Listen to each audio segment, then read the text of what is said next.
राधे राधे। श्रीमद् भागवत गीता के तीसरे अध्याय के श्लोक 28वां श्लोक। तत्ववितु महाबाहो गुण कर्मे विभाग गयो गुना गुणेषु वर्तन्ते इति मत्वा न सज्जते। इस श्लोक का अर्थ है कि श्री कृष्ण अर्जुन से कहते हैं, हे महाबाहु यानी कि अर्जुन, जो तत्व को जानने वाला ज्ञानी होता है वह प्रकृति के हर गुणों और कर्मों के भेद को समझता है। वह जानता है कि केवल गुण ही गुणों में क्रियाशील रहते हैं और इसलिए वह उनमें आसक्त नहीं होते। एक कहानी संत और व्यापारी की। एक नगर में एक अत्यंत धनी व्यापारी रहता था। उसने कड़ी मेहनत से धन कमाया था और सोचता था कि उसकी बुद्धिमानी और परिश्रम के कारण ही वह सफल हुआ है। लेकिन वह अपनी सफलता को लेकर इतना गर्वीला हो गया कि दूसरों को तुच्छ समझने लगा। एक दिन एक संत नगर में आए। व्यापारी ने संत को अपने महल में बुलाया। उसने संत से कहा, महात्मा जी, मैंने अपनी मेहनत से सब कुछ हासिल किया है। यह सब मेरी बुद्धिमत्ता और कार्य शक्ति का परिणाम है। संत मुस्कुराए और बोले, क्या सच में यह सब तुमने ही किया है? संत ने व्यापारी से पूछा, जब तुम छोटे से बच्चे थे तो तुम्हारा पालन पोषण और तुम्हें किसने दिया? क्या तुमने ये ज्ञान खुद से प्राप्त किया है? तुम्हारा शरीर, तुम्हारी बुद्धि, तुम्हारी कर्म शक्ति, क्या यह सब तुमने स्वयं बनाया है?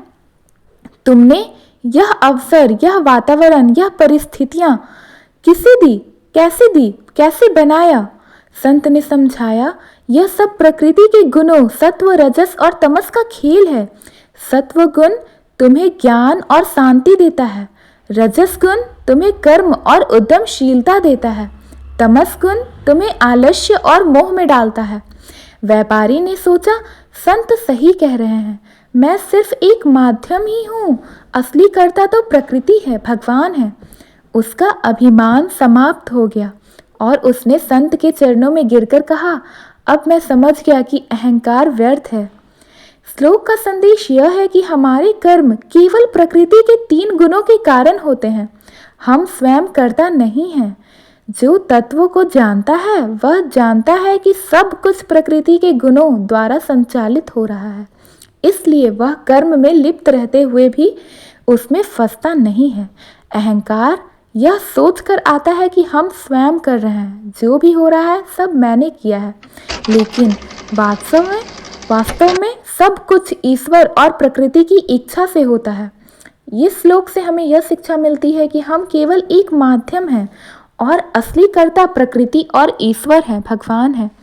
जब हम इसे समझ लेते हैं तो हमारे जीवन में शांति और संतुलन आ जाता है। 29वां श्लोक। प्रकृति क्रियामनानि गुणे कर्माणि सर्वशम अहंकार अमिमूढ़ा वात्मा अकर्ता अहमिता मन्यते। इस श्लोक का अर्थ है कि श्री कृष्ण कहते हैं, सभी कर्म प्रकृति के गुणों सत्व, रजस और तमस द्वारा किए जाते हैं। लेकिन अहंकार से अंधा हुआ व्यक्ति सोचता है कि मैं करता हूँ। एक कहानी राजा का घमंड का और संत के ज्ञान का। एक शक्तिशाली राजा थे जो अपने विजय और समृद्धि के लिए खुद को जिम्मेदार मानते थे। वह कहते थे, मेरी बुद्धिमत्ता और पराक्रम के कारण मेरा राज्य इतना संपन्न है। मैंने यह सब स्वयं प्राप्त किया है। वह कभी भी अपने मंत्रियों, सैनिकों या प्रजा के प्रयासों को नहीं मानते थे। एक दिन एक संत राजा के दरबार में आए और राजा के घमंड को देखकर मुस्कुराए। राजा ने संत से पूछा, महात्मन, क्या आप नहीं मानते कि मैंने अपने पुरुषार्थ से यह सब पाया है? संत बोले, महाराज, क्या आप सच में करता है? आइए आपको एक छोटी सी परीक्षा देता हूँ। संत ने राजा से कहा, मुझे दिखाइए कि आप कैसे अपनी शक्ति से सूरज को रोक सकते हैं। राजा हंसा और बोला, यह तो असंभव है। संत बोले, तो फिर वर्षा को रोकिए। राजा ने सिर झुका लिया, यह भी मेरे बस में नहीं है। संत बोले, महाराज, जब सूरज, चंद्रमा, वर्षा, इन पर आपका कोई नियंत्रण ही नहीं है, तो फिर यह कैसे संभव है कि आपकी सफलता केवल आपके प्रयासों से आई है? सच यह है कि प्रकृति के गुण ही कर्मों को संपन्न करते हैं। आप केवल एक साधन हैं जो इस सत्य को समझ लेता है वह अहंकार से मुक्त होकर अपना कर्म करता है। राजा को अपनी भूल समझ में आई। उसने स्वीकार किया कि वह केवल प्रकृति के गुणों के अधीन था। उसने संत को धन्यवाद दिया और अपने अहंकार का त्याग कर दिया। श्लोक का संदेश यह है कि जो यह मानता है कि वह स्वयं करता है वह अज्ञानता में फंसा रहता है। सभी कार्य प्रकृति के 3 गुणों सत्व, रजस और तमस द्वारा संचालित होते हैं। जब हम यह समझते हैं कि हम केवल एक माध्यम हैं तो जीवन में विनम्रता और शांति आती ही है। यह श्लोक हमें सिखाता है कि हमें अपने कर्म करने चाहिए लेकिन अहंकार से बचना चाहिए। जब हम प्रकृति के नियमों को समझते हैं तो हमारे जीवन में संतुलन आता है। 30वां श्लोक, मयि सर्वाणि कर्माणि संस्या अध्यात्म चेतसा निर्वैरे सर्वभूतेषु यह समा शांति मगधि गच्छति। इस श्लोक का अर्थ है कि श्री कृष्ण अर्जुन से कहते हैं, जो अपने सभी कर्मों को मुझ में अर्पित कर देता है, आत्मा में स्थित होकर कार्य करता है और सभी जीवों के प्रति द्वेष रहित रहता है, वही सच्ची शांति को प्राप्त करता है। एक बड़ा व्यापारी था जो अपनी सफलता और का श्रेय केवल अपने परिश्रम को देता था। वह गरीबों और ज़रूरतमंदों की मदद नहीं करता था और हमेशा कहता था, मैं अपने भाग्य का निर्माता हूँ। उसे विश्वास था कि उसका व्यापार केवल उसकी बुद्धिमत्ता और मेहनत से बढ़ रहा है। एक दिन एक संत उसके व्यापारी के शहर में आए। लोग उनके पास आशीर्वाद लेने गए लेकिन व्यापारी ने उनका अपमान किया। उसने कहा, ध्यान और भक्ति से कुछ नहीं होता, सब कुछ मेहनत से ही संभव होता है। संत ने मुस्कुराकर कहा, अगर सब कुछ तुम्हारे हाथ में है तो क्या तुम अपने जीवन को हमेशा नियंत्रित रख सकते हो? व्यापारी ने कहा, बिल्कुल, मैं अपने व्यापार और जीवन को पूरी तरह से संभाल सकता हूँ।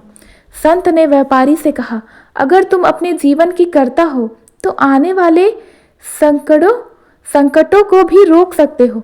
उसी समय अचानक एक भयंकर तूफान आया और उसकी दुकान और गोदाम तहस नहस कर दी। व्यापारी ने अपने कर्मचारियों और धन को बचाने की कोशिश की लेकिन असफल रहा। वह हताश होकर संत के पास गया और पूछा, मैंने इतना परिश्रम किया फिर भी सब नष्ट हो गया, क्यों? संत ने उत्तर दिया, क्योंकि तुमने अपने कर्मों को भगवान को समर्पित नहीं किया। तुमने सोचा कि सब कुछ तुम्हारे हाथ में है, लेकिन वास्तविकता में सब कुछ ईश्वर की योजना के अनुसार होता है। जो अपने कर्मों को भगवान को समर्पित करता है और सभी जीवों से द्वेष रहित रहता है, वही सच्ची शांति प्राप्त कर सकता है। व्यापारी को अपनी गलती का एहसास हुआ। उसने अपने व्यापार को भगवान की सेवा में लगाया। वह गरीबों की मदद करने लगा और ईश्वर में विश्वास रखकर कर्म करने लगा। धीरे धीरे उसका व्यापार फिर से बढ़ा, लेकिन इस बार वह अपने अहंकार से मुक्त हो चुका था। श्लोक का संदेश यह है कि जब हम अपने कर्मों को ईश्वर को अर्पित कर देते हैं तो अहंकार समाप्त हो जाता है। दूसरों के प्रति द्वेष रहित रहना ही सच्ची शांति की ओर ले जाता है। जब हम अपनी इच्छाओं और अहंकार को त्याग कर ईश्वर की शरण में जाते हैं तो हमें परम शांति मिलती है। यह श्लोक का अर्थ यह है, ये हमें यह सिखाना चाहता है कि जब हम अपने कर्मों को भगवान को अर्पित कर देते हैं, सभी कर्मों को, तब हमारे जीवन में सच्ची शांति आती है। अहंकार से मुक्त होकर सेवा भाव से कर्म करना ही सच्ची भक्ति है। अगर आपको यह कहानी पसंद आई तो इसे लाइक करें, शेयर करें, हमारे चैनल को सब्सक्राइब करें। अगले श्लोक की कहानी के लिए जुड़े रहें। धन्यवाद।